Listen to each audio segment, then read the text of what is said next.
Pues maestra Berenice, para nosotros es un gusto que esté con nosotros hoy, pues aquí con Dinámica Empresarial para platicar sobre temas relevantes que se vienen para el próximo año en materia fiscal, ¿no? Vimos que son movimientos importantes que interesan no nada más a empresarios, sino también a trabajadores y creo yo que a todo público nos debería de interesar. Entonces, en ese sentido, agradecerle que esté con nosotros y primero que nada también para que lo conozca nuestra audiencia, nuestro público, la gente que va a estar viendo y escuchando esta entrevista, nos gustaría que se presentara. Nosotros ya tenemos el gusto de haberla conocido, de también algunas otras presentaciones que ha tenido dentro de la firma de la marca, pero que nuestra audiencia la conozca. ¿Quién es Berenice Espinosa?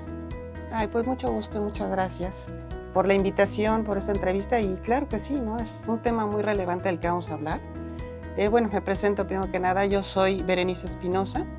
Básicamente, pues toda mi trayectoria ha estado inmersa en el sector financiero y pues desde hace algunos años decidí pues emprender y enfocarme directamente en lo que es la consultoría empresarial especializada en materia de prevención del lavado de dinero.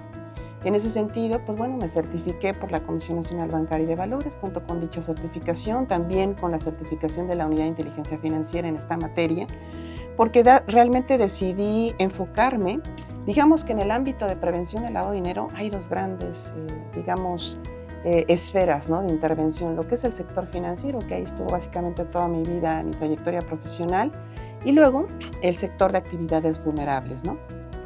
Ahí es donde yo decidí especializarme, enfocarme, porque noté que había una gran área de oportunidad ahí.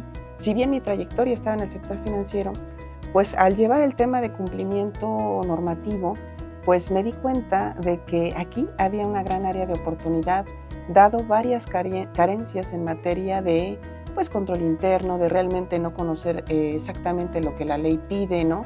Todo este tema que evidentemente el sector financiero nos lleva mucha ventaja respecto de aquellas actividades comerciales y de servicios, ¿no? Entonces en ese sentido dije, por aquí decidí emprender y bueno, desde hace varios años tengo una firma de consultoría que se llama G México y que bueno, pues que colaboro pues en algunas ocasiones con el Instituto Benemérito de Ciencias Jurídicas. ¿Para qué? Pues para apoyar a todo aquel sector empresarial, ¿no? Que está directamente involucrado o que se considera sujeto obligado al cumplimiento de la famosa Ley Antilavado, ¿no? O formalmente conocida como Ley Federal para la Prevención e Identificación de Operaciones con Recursos de Procedencia Ilícita. Y en ese sentido yo me enfoqué ahí y desarrollé pues, un sistema de cumplimiento que pues, incluye evidentemente varias herramientas, la principal de ella un software que ayuda a quienes realizan actividades vulnerables a que cumplan de manera pues, fácil, ¿no? Siguiendo obviamente la herramienta o lo que te dicta dicho sistema, ¿no? Entonces, en ese sentido, lo que busco es facilitar el cumplimiento de esta ley a los sujetos obligados y reducir el riesgo de que se vean involucrados en este tipo de operaciones, ¿no? Ya sea pues, por falta de controles o bien por falta de conocimiento. Entonces, pues el acompañamiento nuestro pues, va en función de orientarlos, ¿no? Con todo lo que implica el conocimiento de la ley y brindarle ahora sí que la herramienta adecuada para que lo haga de forma óptima.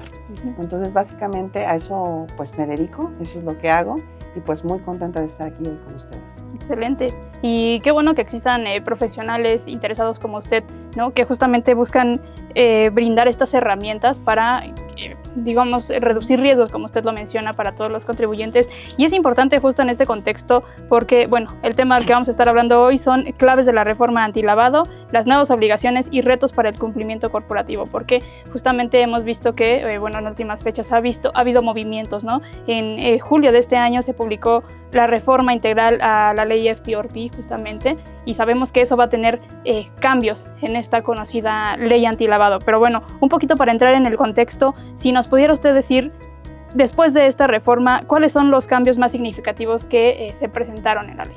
Sí, pues como bien comentas, para mí es un antes y un después, ¿no? A partir de la entrada en vigor de esta LFPRP reformada, ¿no? La propia o las varias reformas que entraron en vigor. En ese sentido, ¿por qué digo que es un antes y un después? Porque pues antes se le pedía, ¿no?, a los sujetos obligados, ¿sabes qué? Pues tú infórmame, mándame los avisos, integra un expediente y pues algunas otras obligaciones, ¿no? muy realmente muy sencillas, ¿no? En cuanto a la identificación por ejemplo, del dueño beneficiario. Pero ahora vemos que con todos los cambios que se han impuesto, pues vemos que realmente lo que se quiere es una participación más activa de quienes realizan actividades vulnerables y de aquellos sujetos al cumplimiento de esta ley. ¿Por qué digo más activa? Porque su rol pasa a ser de simples informantes a participar activamente en la prevención y en la detección de operaciones. Y ahí pues eso es todo básicamente, porque pues no es lo mismo decir, bueno, ¿sabes qué? Pues yo te informo, ¿no? Nada más esto, y muchas veces no se hace bien, y de ahí vienen el tema de las multas, que por cierto son cuantiosas. Pero por otro lado, el ya pedir un papel más activo en cuanto a detecta, en cuanto a dame bien el soporte de la materialidad, algo que permita la trazabilidad a la autoridad de las operaciones que se consideren inusuales, sospechosas, para efectos de su labor de investigación, pues eso realmente es una sustancial diferencia. ¿Por qué? Porque lleva, en términos concretos, a que los sujetos obligados tengan que implementar una serie de prácticas que actualmente, la verdad, es que muchos de ellos no lo hacen. No lo hacen porque pues reducen, desafortunadamente, se minimiza el cumplimiento de esta ley, no se le da, es decir, la suficiente importancia, es decir, desde el papel o desde los roles directivos. Uno de los principales errores es no marcar el tono, ¿no? El tono en cuanto a la importancia que representa el llevar a cabo una serie de acciones encaminadas a la prevención. ¿A la prevención de qué? No solamente del lavado de dinero o de operaciones con recursos de procedencia ilícita, sino a la prevención de que ellos puedan ser un vehículo que faciliten estas operaciones, ¿no? Y que sin darse cuenta, pues obviamente en el ámbito y en el ánimo de querer vender, porque pues todo el mundo queremos vender, se dejen de lado ciertos controles. Y entonces, ¿qué pasa? Que al momento de que la autoridad llega a hacer alguna investigación o llega a requerir esta información a los sujetos obligados, no la tienen. Entonces, ahí cómo puede responder el sujeto obligado y decir, oye, pues yo no fui partícipe, bueno, demuéstrame que no fuiste partícipe o cómplice o algo por el estilo. Pues si no tienes establecidos esos procesos de control, difícilmente podrás, ahora sí que, delimitar esa responsabilidad. Entonces, con esto lo que te quiero decir es que sí es un antes y un después, porque realmente estos cambios o los sustanciales cambios principalmente es esa visión que pasa de ser un simple informante a alguien que participe activamente en la prevención y en la detección de estas operaciones. Y con esto hay varios cambios, ¿no? De entre los más importantes, el tema del beneficiario controlador, ¿no? La identificación del beneficiario controlador. Y ahí pues básicamente lo que hace esta reforma es, por un lado, decir, ¿no? Oye, ¿sabes qué? A todos aquellos que sean sujetos obligados al cumplimiento de esta ley, quienes realicen las actividades vulnerables y cumplan con estos parámetros para ser sujetos obligados, van a tener ahora que forzosamente, cuando ellos tengan clientes, personas morales, identificar quiénes son los controladores efectivos, quién ejerce el control efectivo de esos clientes, personas morales, ¿no? Entonces, ¿esto qué lleva? A implementar nuevamente un proceso o un procedimiento que permita dicha identificación. Y no es que ellos propiamente vayan a hacer toda una indagación en actas, en libros y demás, sino que le tienen que, a través de sus procesos, indicar a sus clientes, personas morales, ¿sabes qué?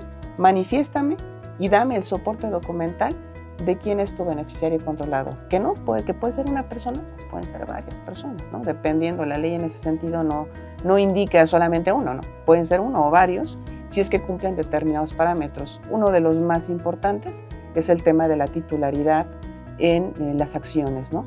Entonces, bueno, pues hay otros parámetros, no solamente el de la titularidad, sino quien toma decisiones estratégicas, quien puede nombrar, destituir consejeros, administradores, quien dirige pues la dirección o la estrategia de los negocios. Es decir, hay varios, digamos, parámetros para identificar al beneficiario controlador, que es muy similar al que dicta el Código Fiscal Federal, pero con la distinción de que haya en la identificación, pues la identificación por partes accionarias es del 15%, y aquí con el FPORPI, pues el cambio fue que pasó del 50 al 25%, ¿no? Entonces, ese es uno de los cambios más relevantes, porque antes, pues el sujeto obligado le preguntaba a su cliente, persona moral, oye, ¿tienes un dueño beneficiario controlador?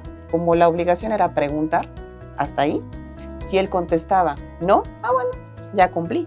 Pero ahorita no es que se deba de preguntar, ahorita es identifícame, porque siempre en una persona moral habrá quien la controle efectivamente. Entonces, por eso es que la autoridad ya cerró ese camino y dijo, no, ya no le vas a preguntar, directamente se debe de identificar, ¿va? Por otro lado, en esta LFPORPI reformada se incluye un capítulo entero a lo que es el beneficiario controlador. Y esto básicamente es un cambio muy grande porque hay muchos contribuyentes que no conocen de esta nueva obligación.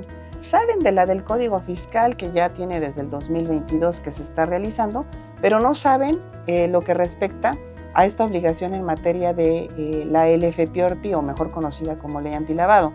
Porque en la Ley Antilavado se abre un capítulo entero, el 4 bis, donde se indica que todas aquellas sociedades, todas aquellas personas morales tendrán la obligación de identificar quiénes son sus beneficiarios controladores, quiénes ejercen el control efectivo.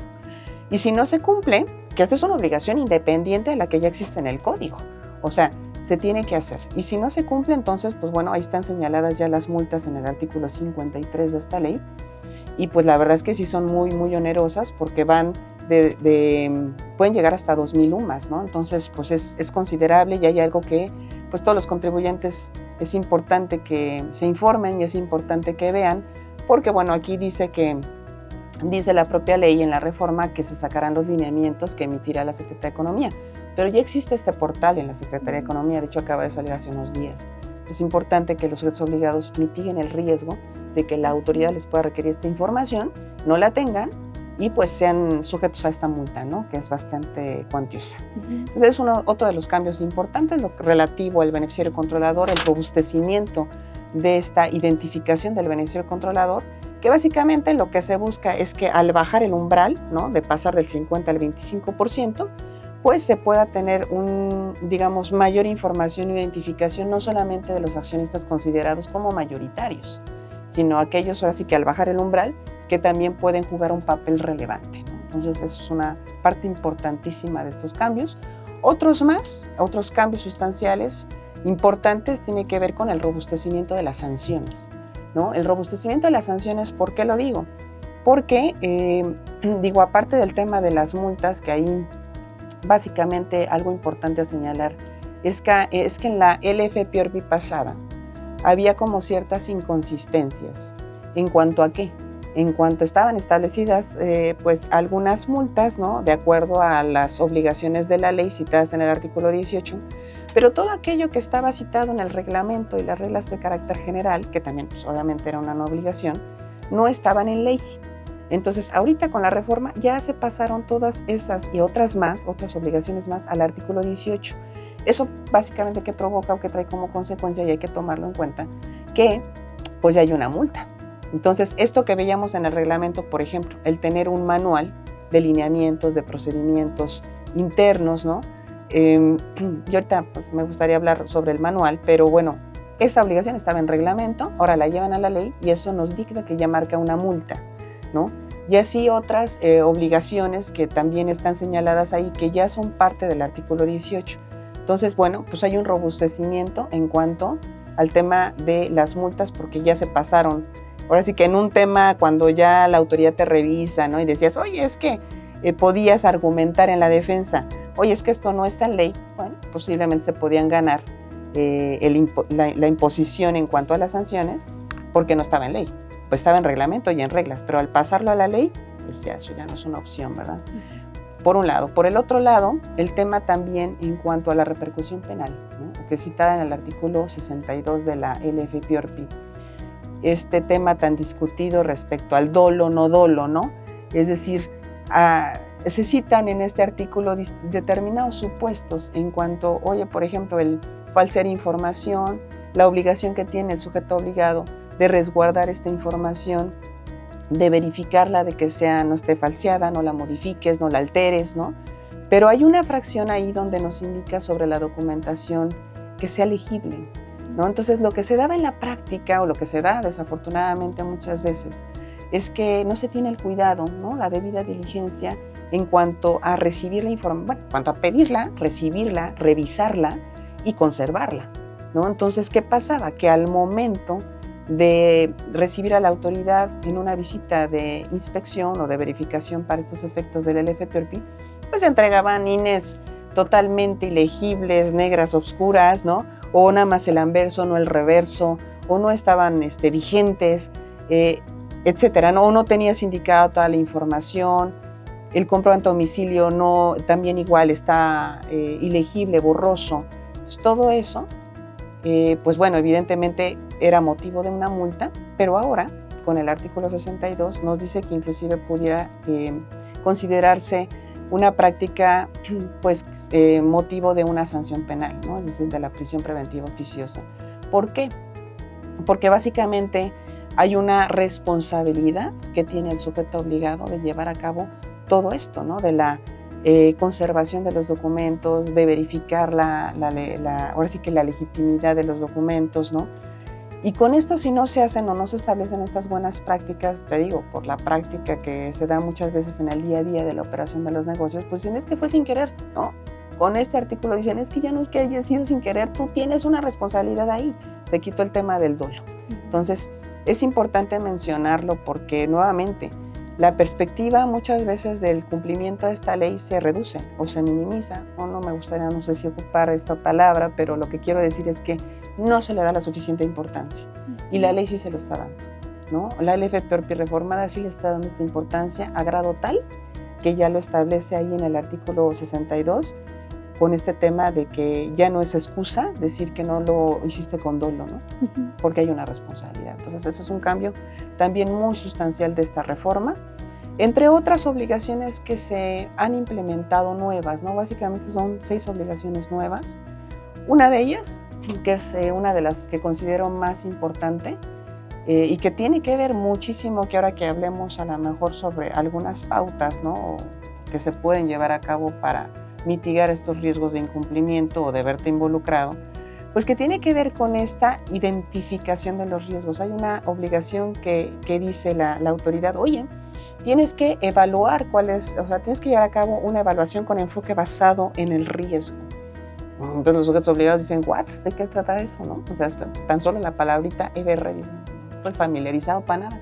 Quienes estamos en el medio, pues una palabra que está en el argot, ¿no? Entonces lo conocemos. Pero un ciudadano de a pie, un contribuyente, no necesariamente. Entonces, voy a tratarlo de explicarlo muy sencillito, ¿no? Básicamente se trata de llevar a cabo primero que nada, a través de una metodología, la implementación de determinados procesos que permitan a los sujetos obligados entender sus riesgos, identificarlos, analizarlos y mitigarlos. Porque evidentemente tú no puedes mitigar algo de lo cual no eres consciente, ¿no? Entonces, pues bueno, se sabe que estas actividades son llamadas vulnerables. ¿Por qué? Porque son más susceptibles o más vulnerables a que sean ocupadas por el crimen organizado para justamente las operaciones con recursos de procedencia ilícita. Pero, pues ahora sí que hay de riesgos a riesgos, porque no es lo mismo, por ejemplo, el riesgo de lavado de dinero que pueda tener un notario o el riesgo que pueda tener alguien que vende vehículos. Tan solo ¿por qué? Porque el tipo de clientes que puede tener son diferentes, ¿no? A lo mejor un notario tenga clientes o haga operaciones a través de fideicomisos, ¿no? Lleve a cabo más operaciones con personas morales, por ejemplo, otro tipo de actos, ¿no? De operaciones que pudieran resultar más complejas, ¿no? En términos de la estructura, ¿no? De cómo van formalizando estas operaciones, ¿no? Donde hay capas y capas y capas de personas, ¿no? Donde es un poquito más complicado identificar quién es el beneficiario final, a alguien que a lo mejor vende vehículos, ¿no? Donde tienes clientes en su mayoría personas físicas, ¿no? Entonces ahí cambia el grado de riesgo. También tiene que ver mucho dónde se encuentre un negocio que el otro. No es lo mismo alguien que a lo mejor tiene en su ámbito de acción más clientes en Guadalajara, ¿no? O en Guerrero, donde son considerados zonas de alto riesgo, donde hay un índice de delictivo mayor, ¿no? O alguien que está desarrollando una actividad vulnerable en Mérida, ¿no? Donde es considerada una zona, digamos, con un menor índice delictivo, ¿no? Ese tipo de cuestiones también impactan en el nivel de riesgo. O bien, lo que se refiere a la forma de pago, ¿no? ¿Cómo te van a pagar? Hay operaciones que se pagan muchas en efectivo, donde también ahí tenemos claras restricciones en cuanto a lo mejor a esta ley. Y hay operaciones que siempre te van a pagar por su naturaleza en transferencia interbancaria, ¿no? Entonces ahí bajas el riesgo. hay operaciones donde se involucra un proveedor de recursos, ¿no? Entonces, lo que te quiero decir con esto es que hay distintos elementos de riesgo que pues te van a determinar si un cliente hizo una operación representa un mayor o menor o mediano grado de riesgo y que eso directamente le impacta al riesgo de tu entidad o al riesgo que tiene el sujeto obligado. Bueno, lo que dice esta nueva obligación básicamente es que los sujetos obligados tienen que tener esta metodología y esta implementación para poder entender, identificar, analizar y mitigar estos riesgos, ¿no?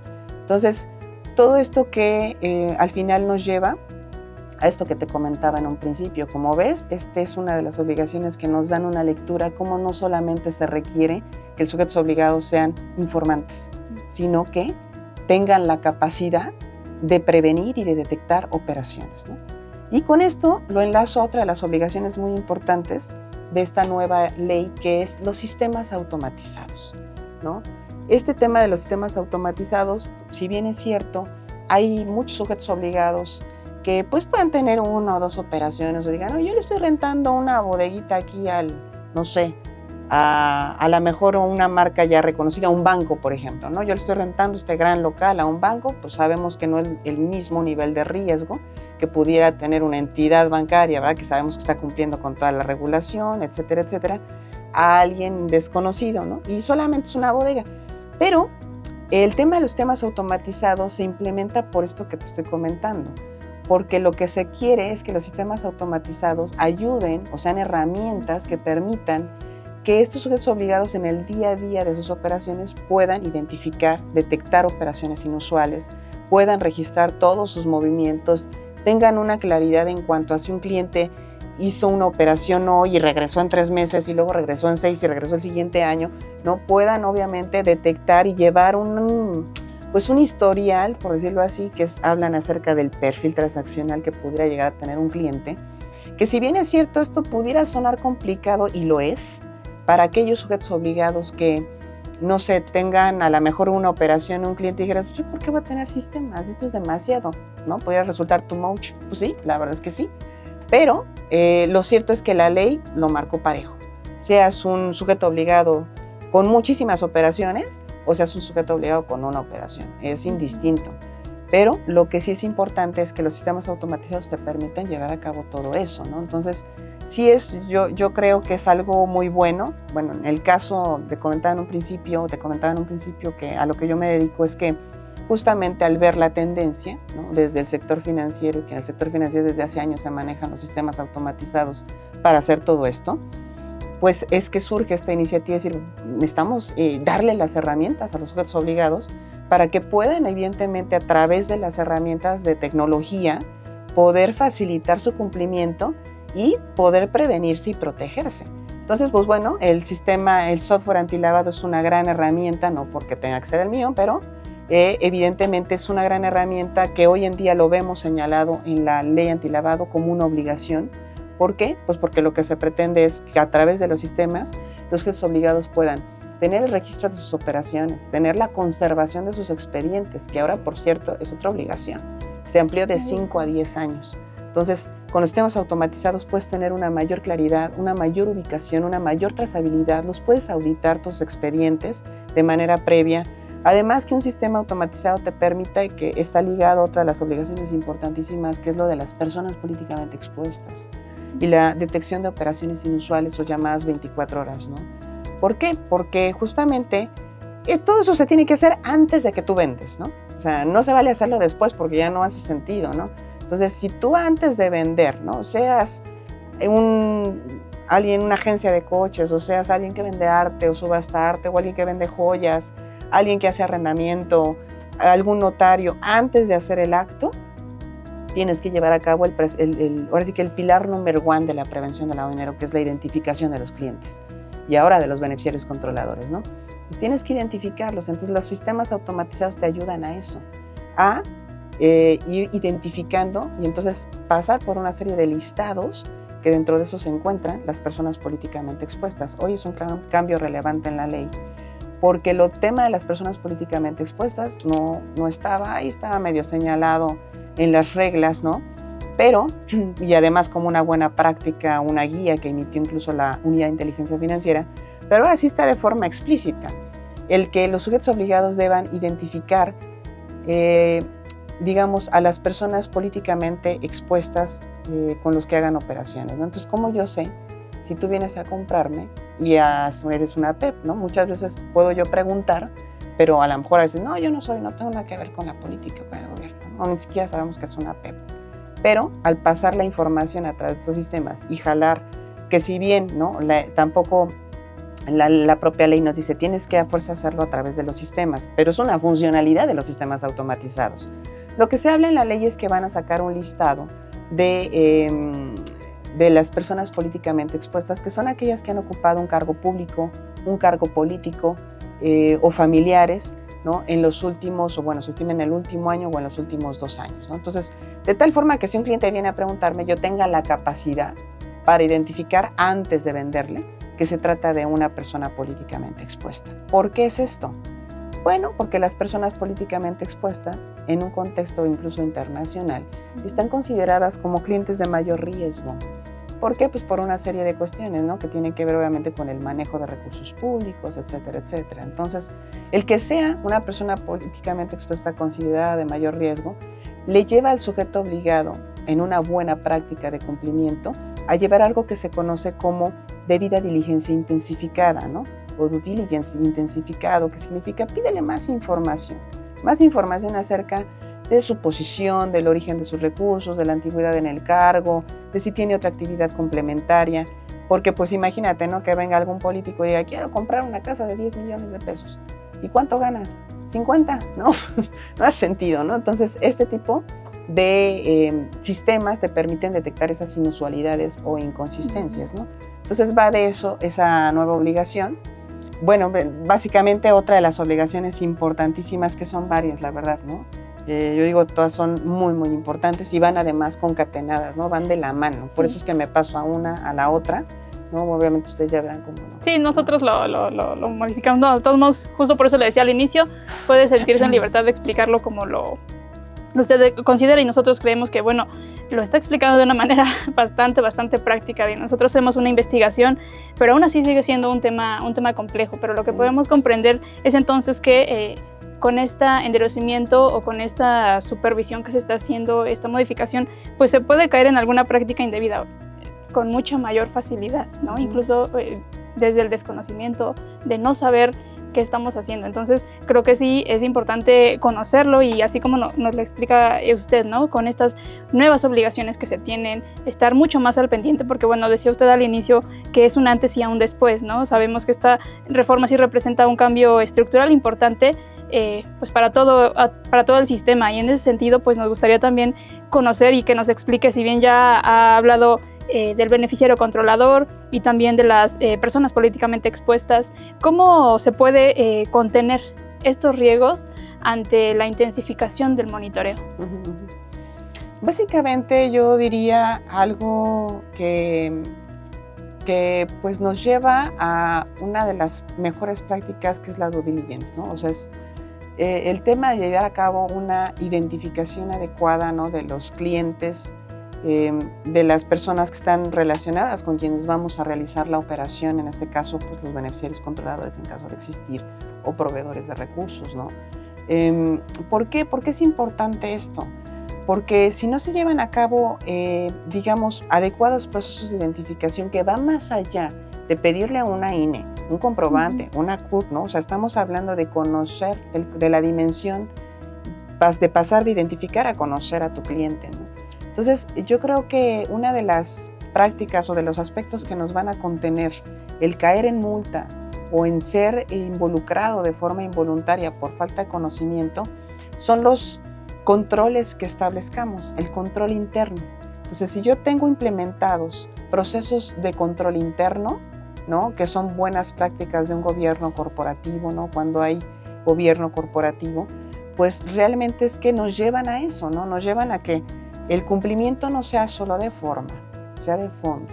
Es decir, el cumplimiento de la ley sea una consecuencia de que tú tienes implementados esos procesos de control, ¿no? Yo siempre lo miro así, que muchas veces cuando caemos en la dimensión solamente del papelitis, ¿no? De te doy, ahí está la identificación, ahí te doy el expediente, ¿no?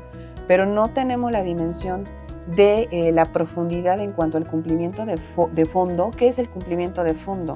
Es esto, es establecer los procesos, los lineamientos, las políticas, en pocas palabras, lo que nos responde ese famoso manual de cumplimiento, ¿no? Que cuando vive en el día a día de la operación de los negocios, te lleva a responder, ¿qué tengo que hacer?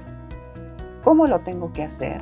¿Quién lo tiene que hacer? ¿Cuándo se tiene que hacer? ¿Y con qué herramientas se tiene que hacer? Por poner un ejemplo de la vida cotidiana, ¿no? Si yo quiero armar esta mesa, ¿no? Pero no tengo, ¿no? A lo mejor tengo ahí el instructivo, lo puedo buscar y bueno, más o menos, como que agarro la onda. Pero si viene alguien que ya ha armado mesas, me va a decir, no, mira, primero esta y luego esta y luego esta. Me va a decir, oye, préstame el tornillo. Es que no tengo nada, no tiene la herramienta, ¿no? Pero si tienes acá vuelta en tu caja de herramientas, ¿no? Y te la da, pues ármala. Entonces tienes el qué, el cómo, el cuándo, el cómo y ahora sí que el con qué, ¿no? Con qué hacerlo. Tienes todo el pack. Pero lo mismo pasa con en este caso, lo que es el cumplimiento de ley antilavado. Cuando no tenemos ni idea de que realmente qué tengo que hacer a ciencia cierta. Tengo nociones, pero muchas veces hay dudas que parecen muy simples, pero hacen toda la diferencia. Oye, ¿cómo realmente lo tengo que identificar? ¿No? A una persona moral, ¿qué exactamente le tengo que pedir? ¿No? O a una persona física, o si es una persona extranjera, ¿qué le debería de pedir? Bueno, todo ese tema es importante conocerlo y conocerlo con claridad. ¿Cómo deben de venir los documentos? No más un comprobante de domicilio, el que quieras, no importa.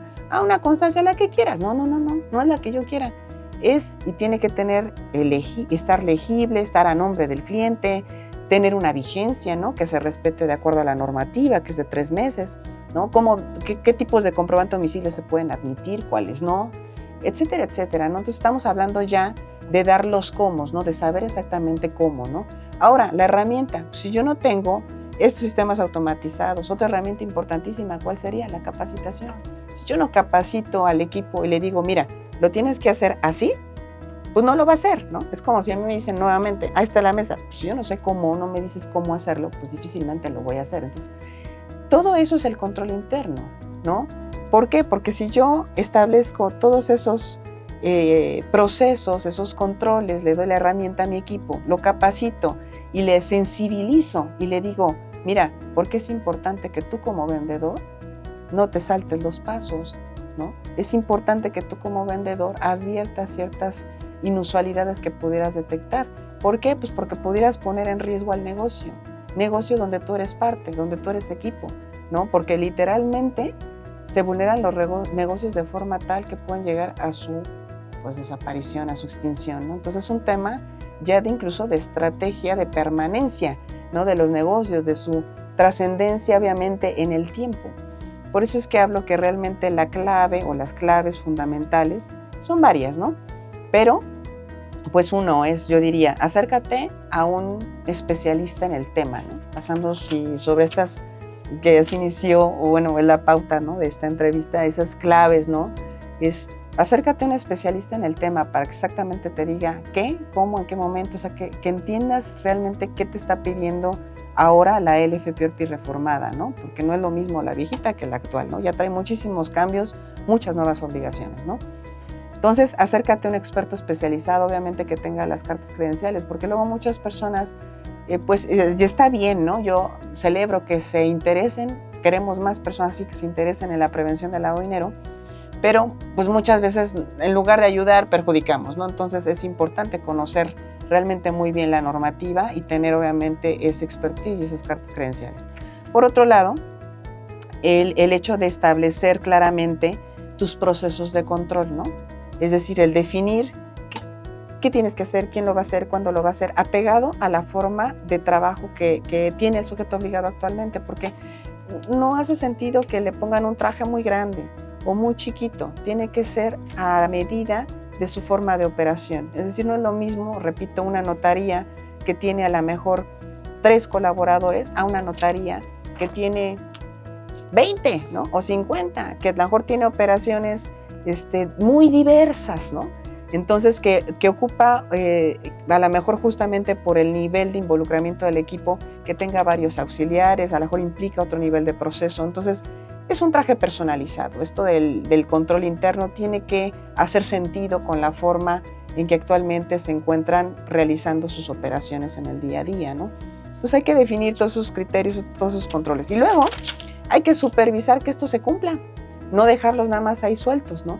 Pero para supervisar que se cumpla, primero lo tienes que capacitar a todo tu equipo, tanto en materia de prevención del lavado de dinero, que es una de las nuevas obligaciones que está pidiendo esta nueva ley, que se capaciten de equipos de ventas, todo el personal involucrado en el tema de prevención del lavado de dinero y directivos, ¿no? Entonces es importante capacitar al personal sobre tanto el tema de PLD para sensibilizar el tema, porque muchas veces ni siquiera conocen qué es el lavado de dinero, ¿no? O por qué se tiene que prevenir. Entonces, pues es importante hacerlo para que entiendan la magnitud del problema o la magnitud del fenómeno al que nos enfrentamos. Y capacitar en cuanto a la ejecución de los procesos, ¿no? Exactamente qué tienes que hacer y qué se espera de ti. Para que luego, ya que se supervise, pues se pueda pasar a otra etapa, que sería otra de las claves: auditar, verificar antes de que lo haga la autoridad. Es una buena práctica que periódicamente, no sé si, pues idealmente cada 6 meses o al menos una vez al año, se realicen estas auditorías internas, estas revisiones internas para verificar así, ¿no? Con muestreos aleatorios si estamos haciendo todo bien o en algo estamos fallando, ¿no? Ahí pueden ocupar nuevamente la intervención de un experto en la materia que los oriente en cómo llevar a cabo estas revisiones, o incluso contratar a un auditor externo para que haga estas prácticas, que dicho sea de paso, es una de las nuevas obligaciones de esta ley. El que se lleven a cabo auditorías internas o externas, es decir, dependiendo del nivel de riesgo que tenga el sujeto obligado, que diga tener de acuerdo a este EBR que les platicaba, pues si es un sujeto obligado donde dice yo soy de bajo riesgo porque nada más le rento a este banco, ¿no? A lo mejor puedes llevar a cabo una auditoría interna muy sencilla, seguramente lo sacarán así en las reglas, pero si eres alguien que a lo mejor estás en una zona de alto riesgo, etcétera, tus elementos resultaron ser de alto riesgo y la naturaleza de tus operaciones es así, pues bueno, vas a ocupar un auditor externo. Ese auditor externo también va a ser alguien, bueno, no han salido las reglas de carácter general, pero por lo que pues se puede ver en la ley y por lo que se estuvo platicando en las distintas sesiones que se tuvieron en el Senado antes de la aprobación de la iniciativa de reforma, es que se fuera realizada también por auditores certificados, ¿no? Así como las auditorías contables también en esta materia, que fueran realizadas esas auditorías por parte de personas que tengan dicha certificación para poder evaluar si realmente el sujeto obligado está cumpliendo con toda la nueva normativa y si está realmente teniendo un apego a este programa de cumplimiento. Entonces es muy importante que ellos, pues ahora sí que al ver estas nuevas obligaciones, pues adopten como una buena práctica el estar llevando a cabo estas auditorías internas, ¿no? Entonces esa sería otra de las recomendaciones. El sistema automatizado, que aunque ya es una obligación, realmente hace mucho sentido que se tenga un sistema automatizado que facilite el cumplimiento, ¿no? Hoy en día yo creo que hay muchísima tecnología, estamos viviendo en una época extraordinaria, ¿no? Donde tenemos acceso a muchísimas herramientas que facilitan tanto nuestra vida personal como empresarial. Esta es una de ellas, ¿no? O sea, el tema del cumplimiento, ahora sí que no, a veces perdemos o creemos que ahorramos porque, llévalo en un Excel, pero cuando vemos todo lo que está pidiendo la autoridad y que no tenemos la herramienta necesaria, pues la verdad es que damos lugar a que pueda haber muchos incumplimientos y un sistema nos puede ahorrar mucho dinero y tiempo, que son recursos ambos muy preciados en la vida de los negocios, en la vida empresarial, ¿no? Entonces, esas serían las pautas que yo marcaría para mitigar los riesgos y para evitar, obviamente, estas cuantiosísimas multas, ¿no? Sí, y qué importante conocer estas claves que mencionan, ¿no? Estos pasos para saber, porque de pronto podríamos pensar, mencionaba hace un momento, nosotros que estamos, bueno, ustedes que están dentro del ámbito, pues ciertas palabras, ciertos términos, demás se les hacen como familiares, pero quienes no, pues es muy complicado y mucho más con las reformas y endurecimiento de las supervisiones y demás, puede incluso poner pues nerviosos a los empresarios. Se me usted corríjame si Sí. estoy en lo incorrecto, pero decía ahorita esta analogía de la mesa, ¿no? De cómo armar una mesa, tan sencillo que podría parecer incluso con un manual, pero ¿a quiénes no nos sobran tornillos, no? De pronto cuando las terminamos de armar, nos sobraron tornillos. Sí. Entonces digo, es algo muy sencillo de ver, pero que digo, llevado a un nivel amplio puede generarnos pues mayores riesgos.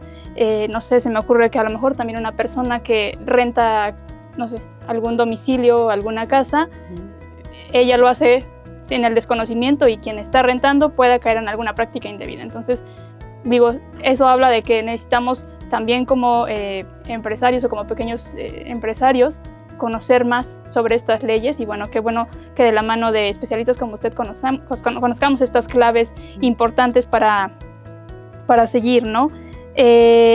Entonces, con toda esta explicación que ya nos dio, digo, ¿cómo debería reaccionar este sector privado ante este mayor escrutinio que se tiene de todas sus actividades? Sí, claro.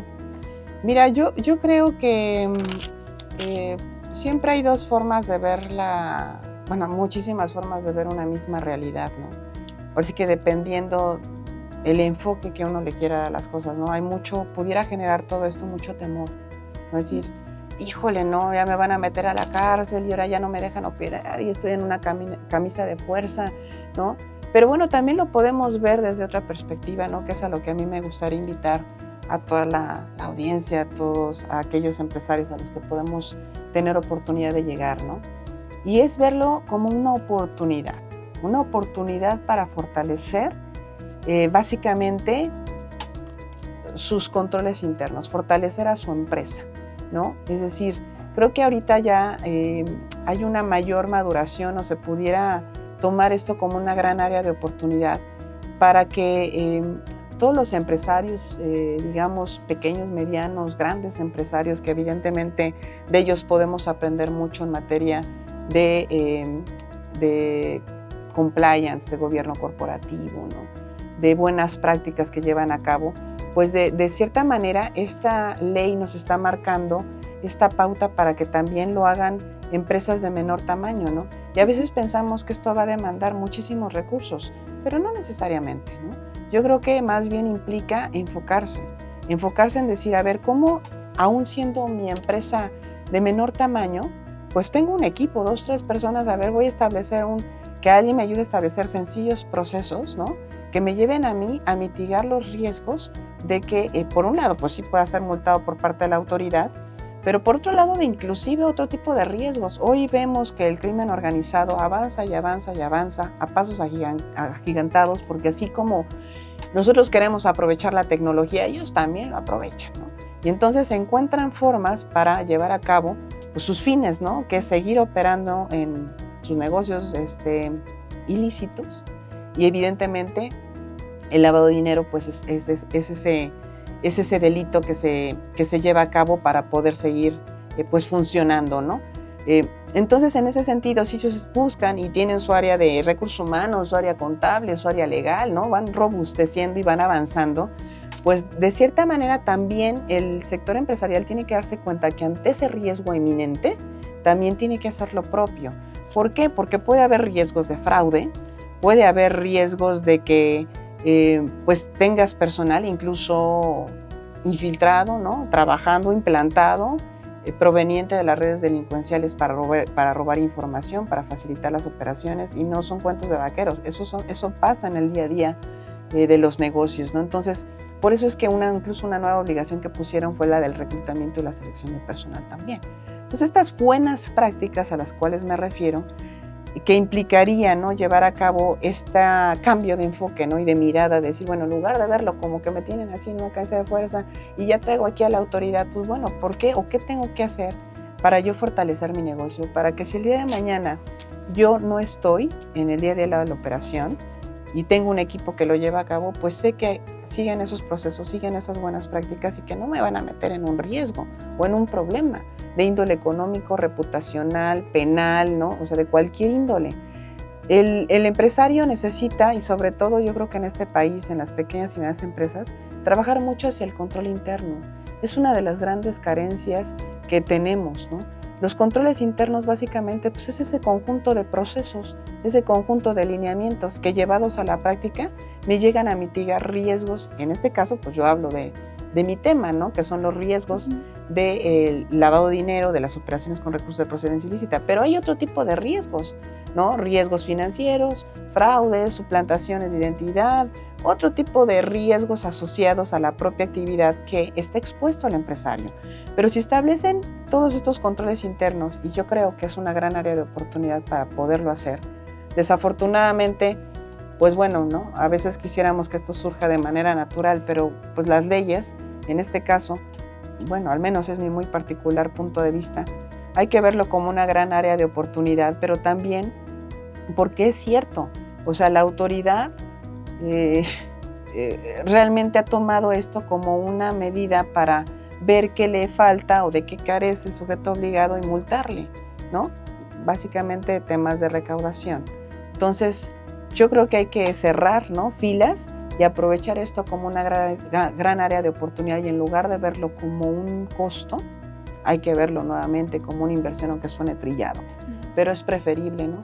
Invertir en capacitar a tu gente, invierte en tener sistemas, invierte en hacer procesos, invierte en acercarte a un asesor. Todo esto, a la larga, no solamente te va a hacer que no seas o que minimices el riesgo de que te multen, sino que va a ayudar a tu negocio a crecer. Va a sentar las bases para el crecimiento de tu negocio, de tu emprendimiento, de tu empresa.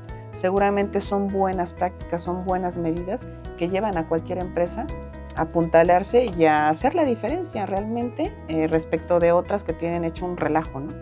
Por decirlo así. Sí, es que importante esto que menciona, ¿no? Porque que es una gran área de oportunidad, porque digo, a veces se suele ver también desde este desconocimiento a la autoridad con alguna connotación de pronto no tan favorable, ¿no? Hacia el interior de nuestras empresas, ¿no? Pero mencionaba, por ejemplo, el tema del crimen, ¿no? ¿Cuántos negocios hemos visto que pues se han visto forzados a cerrar por ese tema, ¿no? Entonces, digamos que al tener un mejor control desde dentro, podría ser también una primera clave para fortalecernos desde manera interna. Y en ese sentido, bueno, también ya llegando hacia el final de nuestra entrevista, maestra Berenice, si bien ya nos explicó con detalle cuáles son estas herramientas que requieren las empresas grandes o pequeñas, de toda índole, para sí consolidar su empresa y tener esto como una área de oportunidad pese a las nuevas reformas que existen, específicamente en cuanto a la ley FPRP. ¿Cuáles, si pudiera de manera muy rápida y breve explicarnos, cuáles serían las 5 principales claves que consideraría que debería tener un empresario para el cumplimiento corporativo ante los cambios de esta conocida ley antilavado? Sí, pues básicamente las 5 claves es eso, acercarse a un experto en la materia. Es muy importante para que pues, te brinde exactamente cuáles son estas buenas pautas, ¿no? Y que entiendas perfectamente qué tienes que hacer y cómo lo tienes que hacer, ¿no? 2, el que definas esos procesos internos. También ahí el experto te puede acompañar en todo eso, en definir claramente quién hace qué cosa y poder cumplir adecuadamente con esta normativa. El que capacites a tu equipo de trabajo para que sepa hacer lo que tiene que hacer, porque al final en el día a día de la operación, no el dueño o no siempre el dueño del negocio es quien hace, ¿no? La operación. Entonces, cuando hay un equipo es importante decirle al equipo qué se espera de él y qué tiene que hacer y puedas establecer incluso métricas de desempeño, ¿no? En cuanto a eso hay una responsabilidad clara del personal. La cuarta clave sería implementa los sistemas automatizados. Eso te va a facilitar muchísimo todo este tema para ti, para poderlo entender y medir, para poderlo supervisar tú como empresario y a tu equipo para poder operar y para poder cumplir, ¿no? Y no se pierda o no sea omiso, ¿no?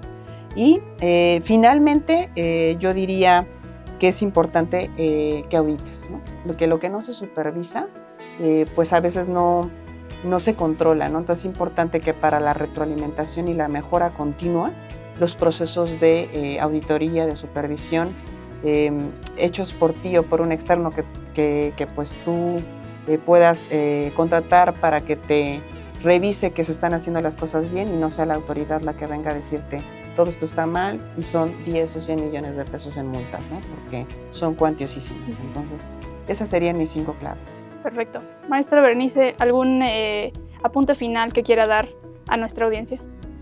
Pues el apunte final es que pues yo celebro, ¿no?, que se estén preparando constantemente, que se acerquen al Instituto Benemérito de Ciencias Jurídicas para estos temas, ¿no?, que tratamos los expertos.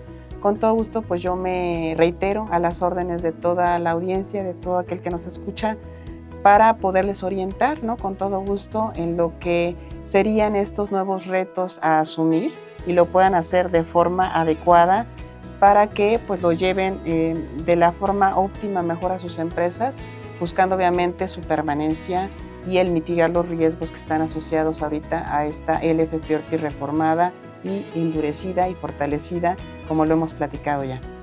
Excelente. Pues maestra Berenice, nos da mucho gusto haber podido platicar con usted, que se haya acercado hasta pues aquí, en este espacio que los recibe con mucho gusto y que bueno, obviamente confiamos en que la información que nos da pues va a ser de gran valor para nuestros lectores y también para la gente que nos está viendo y nos está escuchando. Le agradecemos mucho su presencia. No, al contrario, muchas gracias.